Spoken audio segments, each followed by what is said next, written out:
What's up everyone, John Renger from Techno Buffalo here, and if you're like me, you like your phones big, I got something for you. This is the Optimus G Pro coming to AT&T on May 10th. This 5.5 inch beauty rocks quad core HD screen, all kinds of other awesomeness. Let's go ahead and dig in, see what it looks like.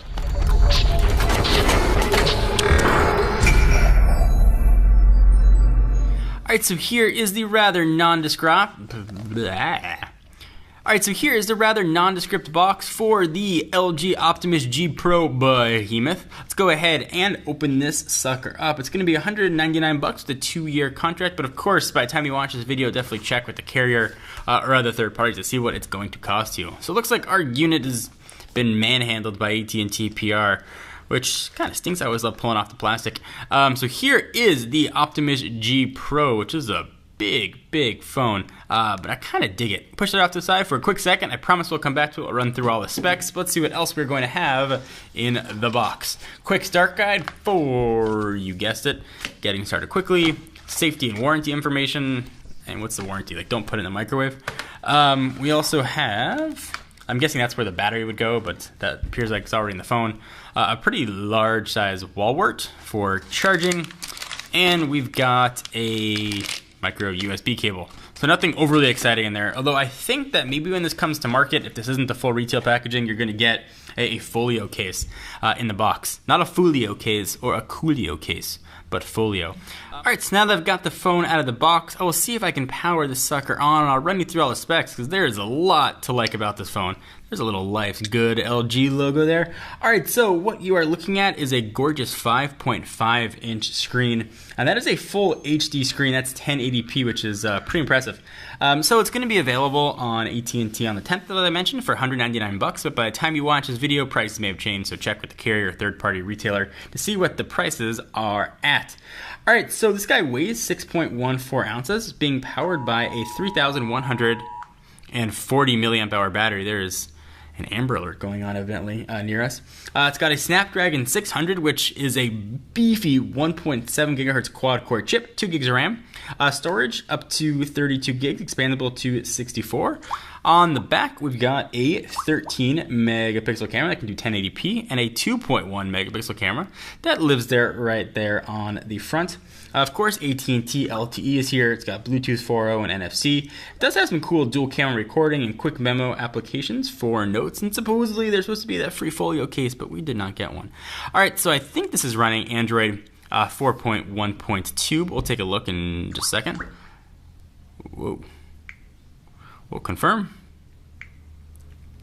Amber Alert. Hopefully they find that car.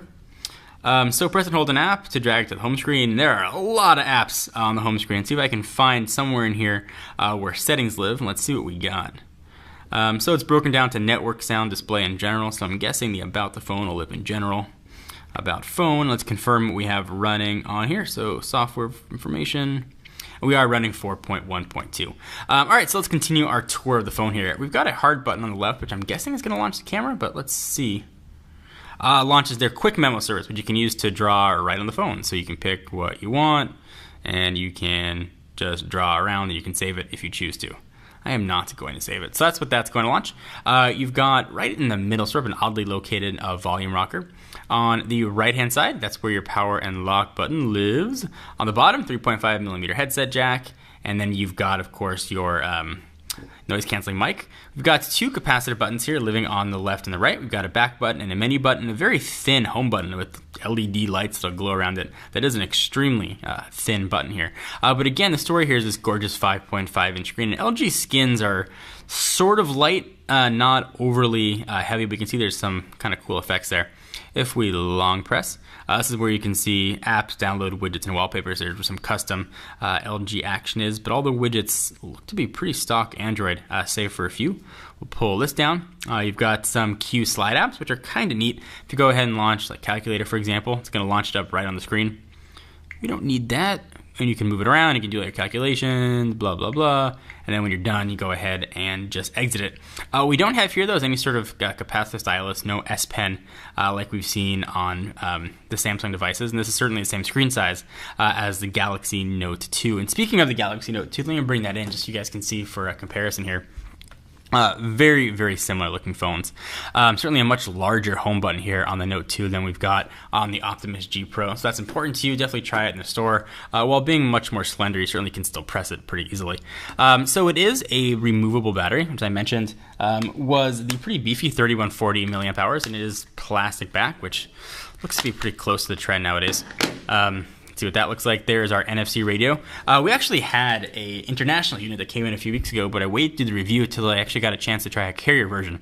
This one was kind of unique. It was meant for the Korean market, and it has, if I can find where it is, I think right here, a crazy long, like old school antenna looking thing. I kind of wanted to walk around with that antenna out and be like, hey, I can't hear you. Let me see if I can get some reception, and then pull that out. So a very similar looking phone. It's actually what ended up coming to the market. Uses micro SIM, and there's your expandable storage living there as well. So we'll put this guy through its paces, see what it can do, what it cannot do, and see if it's worth your hard-earned buying buck.